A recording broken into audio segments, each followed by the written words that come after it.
moi je suis infirmier aux urgences, ça fait 11 ans que je travaille de nuit aux urgences et ma retraite à taux plein sera entre 65 et 66 ans. Autrement dit, je ne serai pas en vie si je continue aux urgences pour faire ça, très clairement. À l'heure actuelle, à l'hôpital public, c'est de la maltraitance. C'est de la maltraitance à tous les niveaux, hein. Les professionnels sont maltraités, les patients finissent par devenir maltraités aussi. Aujourd'hui, vous disiez tout à l'heure l'intérêt de la grève. Si on avait les capacités, et je remercie les camarades de la CGT et de la SNCF, si on avait les capacités de bloquer nos hôpitaux, aujourd'hui les gens ne mourraient pas dans les brancards.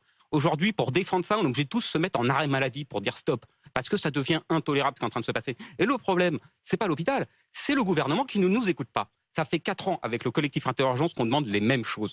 Plus de personnel, plus de salaire, plus de lits. À aucun moment, le gouvernement n'a ouvert des lits. Et on était 1 an avant la pandémie. Ils sont totalement responsables de ce qui s'est passé pendant cette pandémie. On a eu une chance extraordinaire, un mouvement médical 1 an avant une pandémie qui est historique en France. Ça fait depuis des années 80 qu'on n'avait pas vu ça. Leur réponse a été tellement insuffisante qu'on a été dans la même panade que tous les autres pays européens, qui eux n'avaient pas eu de mouvement pour la santé. C'est vous dire s'ils n'ont pas du tout répondu à la question qu'on leur avait posée. Donc aujourd'hui, j'attends plus rien de ce gouvernement. La réforme de la retraite, c'est une continuité de ce qui a été fait depuis le début, qui vise à détruire à peu près tous les fondements qu'on a réussi à avoir avec la sécurité sociale. Vous parliez du Conseil de la résistance, mais le but du jeu à l'heure actuelle, c'est de détruire ce Conseil de la résistance, de faire en sorte que tout soit capitalisé et que tout soit privé. Alors je vous le dis tout de suite, si vous voulez une santé privée, il n'y a pas de souci, hein.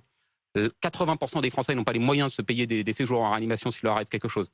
Je vous le dis tout de suite, 24 heures en réanimation, c'est plus de 2500 euros. D'accord? Donc vous calculez très vite, 2500 euros, c'est même pas le salaire moyen en France. Donc oui, il faut protéger ce système-là, et tant que le gouvernement rentrera dans une confrontation entre nous, le capital, et qui essaiera de privatiser à tout prix tout ce qu'il voit entre lui, c'est-à-dire la retraite, l'hôpital, l'école. L'école est dans un état lamentable. Tout à l'heure, Natacha Polony disait, est-ce que c'est une urgence, les retraites? Mais au vu de la société qu'on est en train de laisser, mais moi, je veux dire, mais mes enfants, mais j'ai même pas envie d'avoir d'enfants quand je vois l'école que je vais lui laisser, l'hôpital que je vais lui laisser, le service de justice que je vais lui laisser. Mais qu'est-ce que vous voulez qu'on laisse à nos enfants à l'heure actuelle? On entend votre colère. On n'est même plus à la retraite, là. On en est à leur dire à la vie tout court. On leur laisse rien. Ça fait beaucoup de témoignages forts qu'on a à la suite et vous êtes même applaudis.